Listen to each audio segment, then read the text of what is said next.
Berita terbaru, 2 orang anggota DPR RI ditetapkan sebagai tersangka oleh KPK karena apa? Karena makan uang bansos. Yang satu namanya Satori, yang satu namanya Heri Gunawan, yang satu dari fraksi Partai Nasdem, yang satu lagi Partai Gerindra.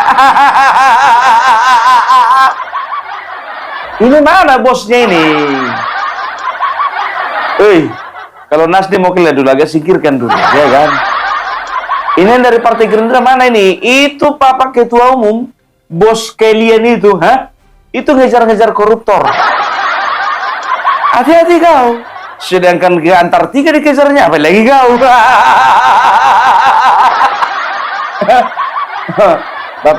Pak Prabowo. Gak usah Pak jauh-jauh ke Antartika Pak. Gak usah. Ternyata koruptornya nongkrong di rumah sendiri. Uang bansos. Bansos. Jatah masyarakat. Kau itu harusnya punya otak. Coba. Bapak Presiden kita, Ketua Umum Partai Gerindra, ya, yang bisa dikatakan sedang ganas-ganasnya memburu koruptor, kau malah korupsi. Sebentar dulu, Bung, kok kayak gitu pakaianmu, Bung? Mana tahu bisa menggantikan orang ini dua. Boleh lah. Sebentar dulu, kau dari partai apa rupanya? Oh, maaf ya, nggak bisa ya rupanya, harus orang partai ya. Oh, iya. Aduh, ternyata harus orang partai yang bisa membangun bangsa ini. Aduh, kita dengarkan dulu. Ya pemirsa, Komisi Pemberantasan Korupsi menetapkan 2 anggota Komisi 11 DPR RI periode 2019 hingga 2024 sebagai tersangka dalam kasus dugaan korupsi dana Corporate Social Responsibility atau CSR yang bersumber dari Bank Indonesia dan Otoritas Jasa Keuangan. Setelah melakukan penyidikan sejak Desember 2024, penyidik menemukan alat bukti cukup dan menetapkan 2 orang tersangka, yaitu Heri Gunawan dan Satori yang merupakan anggota Komisi 11 DPR RI periode 2019 hingga 2024. KPK mengungkap bahwa dugaan korupsi ini bersumber dari laporan hasil analisis PPATK serta aduan masyarakat di daerah yang mengaku menerima bantuan sosial yang tidak sesuai peruntukan. PLT Deputi Penindakan KPK Asep Guntur Rahayu mengungkapkan bahwa Heri Gunawan diduga telah menerima uang sebesar 15,86 miliar rupiah.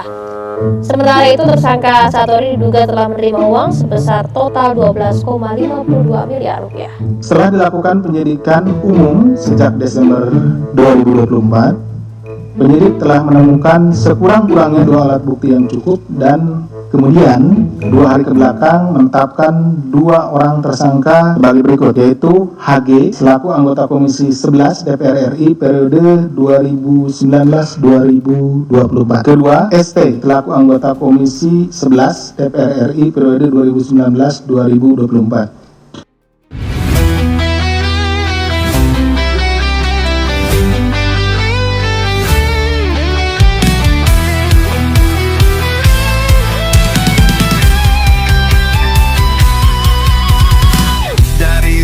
Sampai ke timur, suara jujur kini bergema. Bukan cuma cari viewer, tapi kebenaran yang utama. Opung Parbelat kasih fakta, Agri Fanani pun semua nyata. Vicky Himpong jangan lupa, Blacker Majanang pencipta lagunya. Kami adalah YouTuber Nusantara,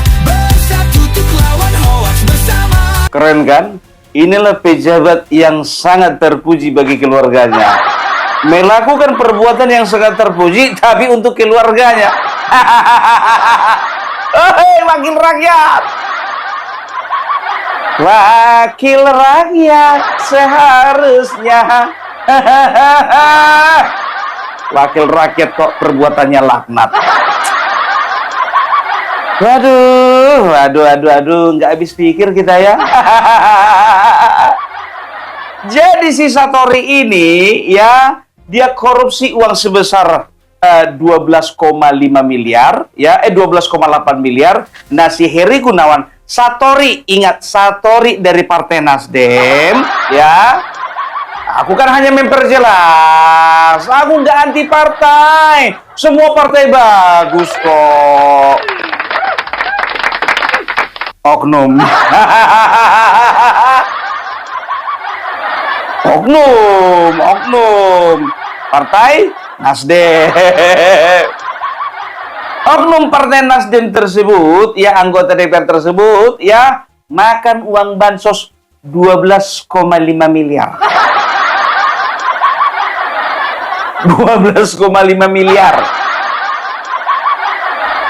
Satu lagi Heri Gunawan, ya, anggota DPR RI dari fraksi Gerindra. Sekali lagi oknum partai Gerindra. Makan uang bansos berapa? 15,8 miliar. Kecil gampang itu. Gampang untuk dapat pengampunan, gampang. Gampang. Tenang aja, Riza Khalid yang 285 triliun sampai sekarang nggak kedengaran.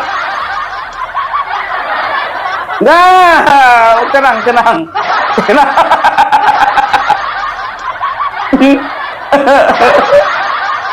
Itulah makanya kalian itu salah sendiri, iya kan? Kalian kenapa jadi anggota dewan? Kenapa nggak jadi sekjen? Kalau jadi sekjen kalian, yang satu sekjen, satu jadi menteri, ya. Kualat aku, Bah. Bisa dipastikan kalian nanti satu saat dapat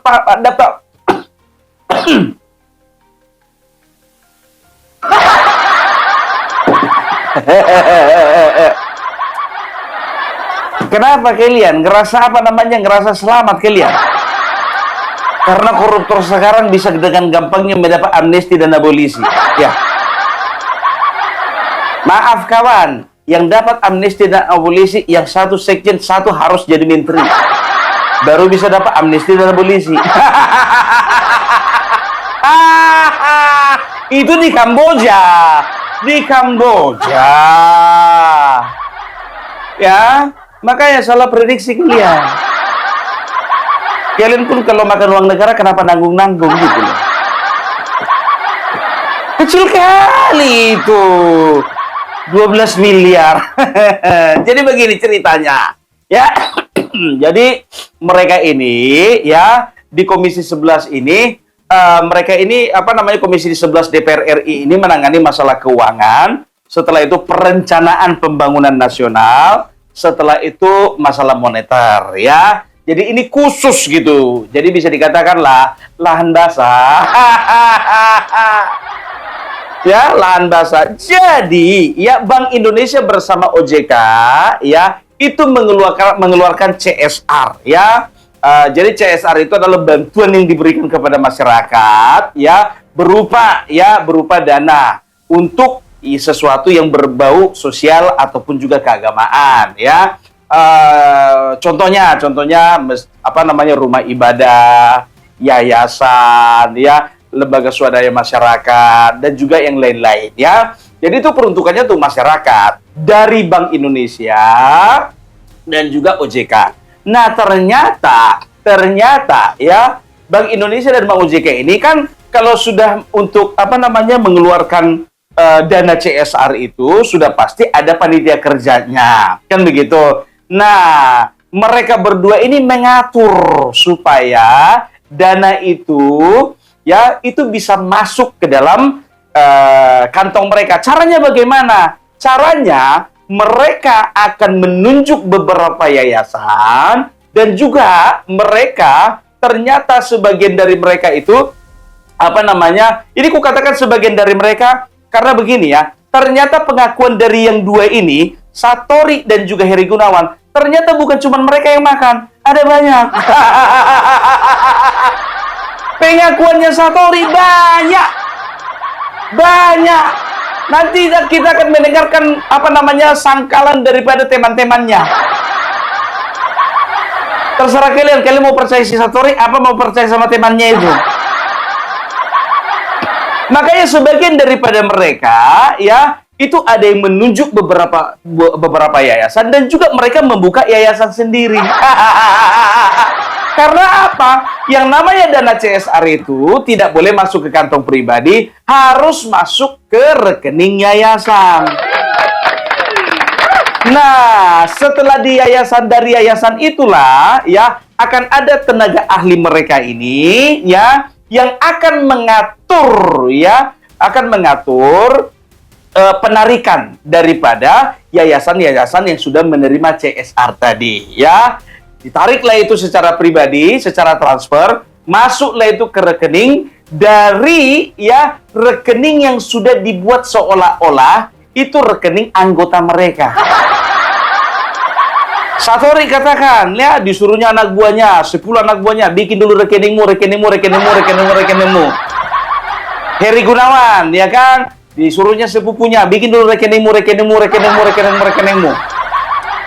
Dihisaplah dana dari yayasan tersebut, ya, sebagian masuk rekening A, masuk B, masuk C, masuk D, masuk semuanya. Setelah itu, dari rekening itu, masuklah ke rekening pribadi.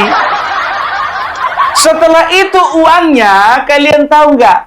Uangnya ya digunakan untuk yang pertama bangun showroom mobil, bangun showroom, bikin restoran, outlet minuman, buka rumah makan. Setelah itu apa? Beli tanah, beli rumah. Itu yang mereka kerjakan. Cuy, itu dia, makanya jangan heran kalian kalau ada anggota dewan tiba-tiba punya rumah makan, tanya dulu, itu dana CSR ya? Bayangkan kalian, dana yang harusnya untuk pembangunan masjid, untuk yatim piatu, untuk orang-orang terlantar, untuk lansia, mereka makan. Bayangkan kalian dulu, otak di mana? Hati tertutup, apalagi otak. Leset emang orang ini. Ku tampari lah kau nanti kau. Sesama anggota dewan kita. Anggota dewan apa kau? Aku dewan komisaris. Perusahaan apapun belum dibikin. Gak apa-apa penampilannya dulu, ya kan? Bayangkan kalian coba, masih main kayak gitu orang ini. Ya. Kita dengarkan dulu dari temannya ini yang menyangkal ini. Aku nggak percaya aku sama kawan ini, betul. Jadi anggaran CSR itu tidak dibagikan ke anggota, itu dibagikan langsung kepada yang minta, misalnya rumah ibadah, gereja, masjid, atau UMKM. Anggota tidak pernah megang uang sama sekali. Anggota hanya menyampaikan kepada Bank Indonesia, bilang ini ada masjid di daerah sini minta tolong dibantu. Itu diproses langsung oleh Bank Indonesia, uangnya langsung ke masjidnya. Jadi nggak ada anggaran dikasih ke anggota. Jadi itu yang dilakukan sama mungkin Pak Sapolres dari Gunawan itu pribadinya masing-masing ya, bukan semua mayoritas dari anggota DPR. Yang saya tahu adalah mekanisme itu yang mereka lakukan, saya nggak tahu, atau udah munculin dia. Ya tentunya KPK punya alat untuk deteksi. Tapi kalau anggota yang lain pada umumnya mereka langsung serahkan kepada BI atau OJK, mereka langsung kepada pemerintah, misalnya rumah ibadah, gereja, masjid, terus UMKM, mereka yang proses dan uangnya langsung kepada yang minta, nggak ada yang ke anggota. Kalau memangnya uang langsung kepada yang minta, kenapa ada yang ditangkap? Gampang aja, membantahnya Bapak. Oh, lama-lama Bapak ini gondrong juga nih lama-lama. Inilah sebetulnya wakil rakyat yang betul-betul memikirkan rakyat. Setiap hari mikirkan rakyat. Sampai nggak pernah mikirkan rambut. Ampurannya Bapak ya, bersanda ya Bapak ya. Kalau Bapak tersinggung gara-gara rakyat bercanda sama Bapak, berarti Bapak nggak layak disebut wakil rakyat. Lagian bercanda juga kan nggak terlaluan, Pak. Bapak ini, kenapa Pak? Yang penting Bapak nggak makan kan?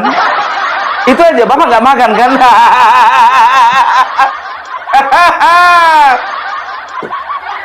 Aduh. Dan tahu nggak kalian, ternyata mereka juga sudah menyuruh anggota-anggotanya, suruhan-suruhannya, cecunguk-cecunguknya untuk bikin proposal.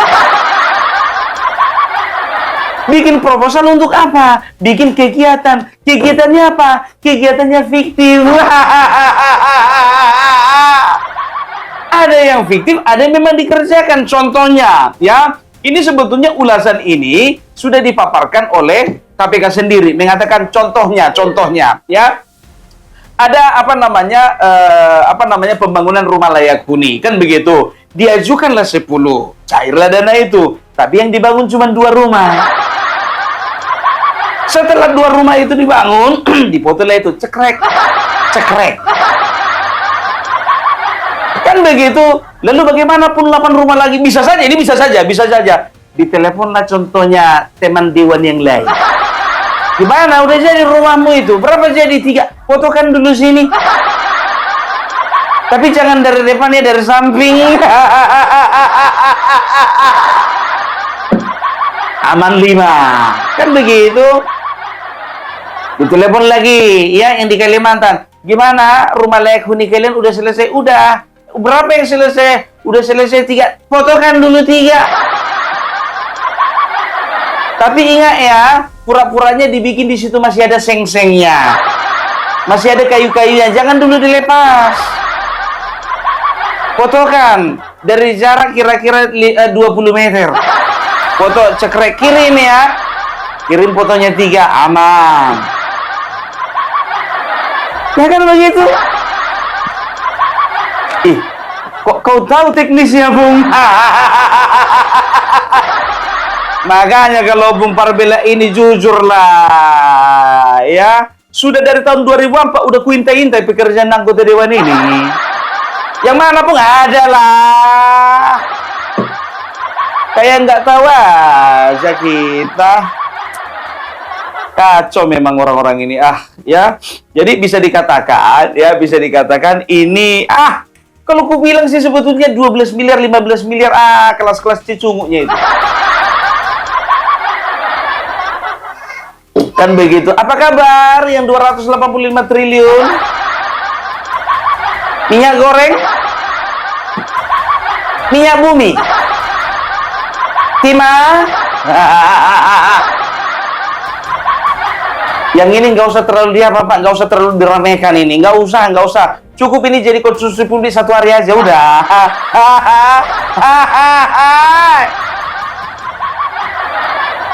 Tapi nanti kalau ku kutip dari kata-kata Gus Dur, udahlah, nggak perlu lagi ada DPR. Nanti berdosa aku sama kalian kan? Walaupun aku nggak berdosa sama rakyat ini, tapi aku berdosa sama kalian. Bayangkan kalian coba, CSR sudah dipaparkan tadi, ya kan? Untuk rumah ibadah, untuk panti asuhan, untuk UMKM, untuk kelompok tani. Pantasan tani kita nggak baju-baju, uangnya dimakan. Oneng, kemarin kau teriak-teriak kan? Kau teriak-teriak kemarin, kau bilang katanya ada bansos dananya fiktif, ya kan? Ada, kita ini ada apa namanya, dana bansos fiktif. Oneng teriak-teriak itu. Nah, inilah jawabannya. Usutlah. Ada videonya ini. Kita dengarkan. Di mana itu duitnya? Negara lagi kesulitan, pemerintahan Presiden Prabowo dibebani utang 8.000 triliun lebih dan bunganya yang jatuh tempo tahun ini sekitar 800 triliun. Lalu dicarilah untuk pemasukan negara, dipajakin berbagai hal daripada majakin rakyat dengan berbagai hal. Bongkar saja data bansos fiktif, usut tuntas, balikin duitnya. Bilang sama mereka, balikin duitnya. Bilang sama mereka, balikin duitnya. Gimana kira-kira? Setelah gabung ke pemerintahan, nggak jadi oposisi, masih mau bersuara? Masih mau bersuara, Oneng?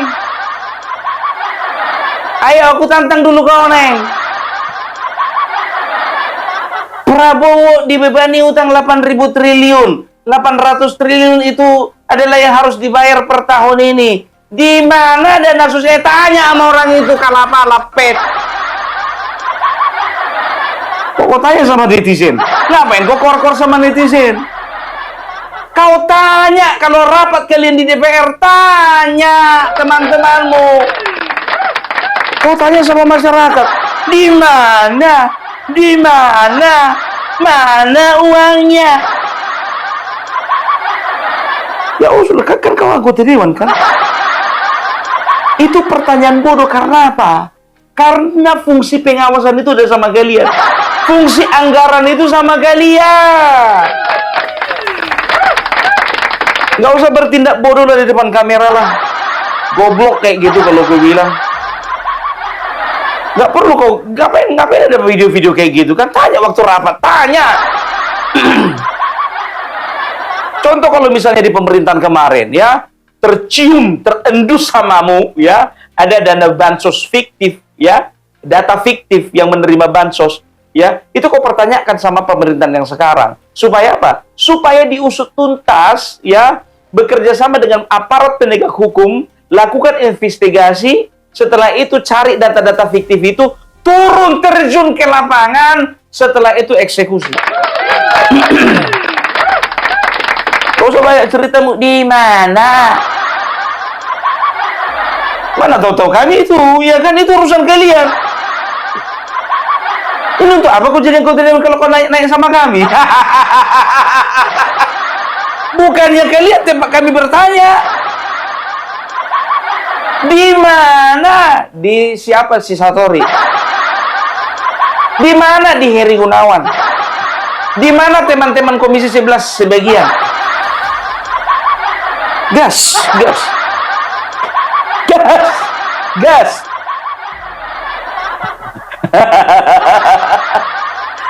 Aduh, makin lama makin aneh kelakuan anggota dewan ini. Ada wakil rakyat. Keren ini si Heri ini, jujur aja gue bilang, makan bansos dia, bah. Ya kan, jadi lagu-lagu anak-anak itu tolong diganti ya. Heri guguguk, kemari guguguk, ayo makan bansos. Heri guguguk, kemari guguguk, ayo makan bansos. Aku punya anjing kecil, ku beri nama dia suka main tanda tangan, lalu berlari-lari. Heri guguguk, kemari guguguk, ayo makan bansos. Heri guguguk, kemari guguguk, ayo makan bansos. Heri guguguk, Gunawan guguguk, ayo makan bansos. Heri guguguk, Gunawan guguguk, ayo makan bansos. Aduh, ya apa lagi kalau bukan naluri binatang seperti ini.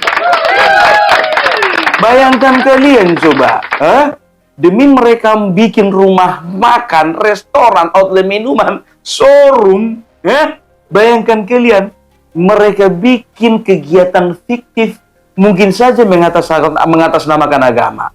Kan begitu, mereka bikin proyek fiktif, mungkin saja mereka sedang membuat proyek fiktif untuk pembangunan masjid. Bayangkan. Ada masjid di sebelah sana terkatung-katung, ya kan? Kita butuh dana ini. Cobalah kita mengadu kepada anggota dewan kita. Nah, setelah itu diberikan proposal. Dimainkan uangnya. Dimainkan.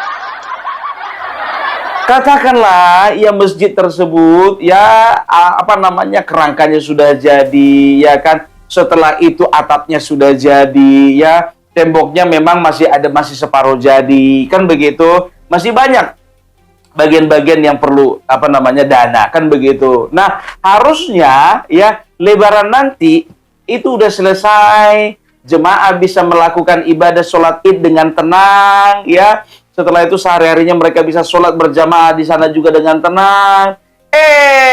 Uangnya dimakan si Heri. Uangnya dimakan si Satori. Ada lagi, ya kan, setelah itu panti asuhan, ya, itu misalnya katakanlah nggak pernah lagi makan lauk, cuma makan sayur. Itu pun juga Senin Kamis kadang-kadang anak-anak disuruh puasa, dibikinlah proposal untuk minta bantuan, kan begitu, supaya ada dana cadangan di panti asuhan tersebut. Nah, lewat yayasannya sih, ya nggak perlu kusebutkan namanya siapa-siapa, katakanlah ya, saya yayasannya si Satori, kan begitu. Ya ajukanlah proposal, masuklah uang ke dalam apa itu rekening itu, ya kan, tenaga ahlinya, ya, itu ditarik uangnya, masuk ke rekeningnya. Padahal anak-anak di panti asuhan itu makan kangkung. Makan nggak makan. Anak panti asuhan makan nggak makan, dia buka rumah makan. Berdosa kau kawan. Nggak tahu aku neraka tempat ke berapa itu bagianmu. Kalapa, lapet. Partai apa tadi? Nggak usah lagi diperpanjang, opung itu oknum. Oknum! Ya maksudnya supaya rakyat juga berhati-hati untuk kedepannya. Kan begitu. Berhati-hati, perlu berhati-hati kan? Iya, tapi kalau kau bilang berhati-hati, jangan pas suasana lagi panas begini, opung. Lagi panas ini. Panas, panas, panas. Panas, panas, panas.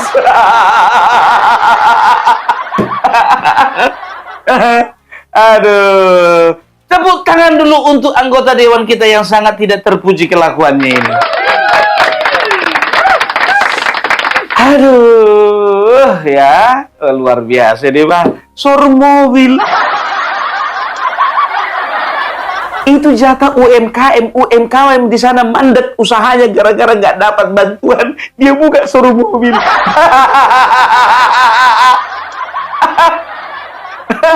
Dasar memang otak-otak apa ini? Dibilang otak binatang kasar kali. Ya kan?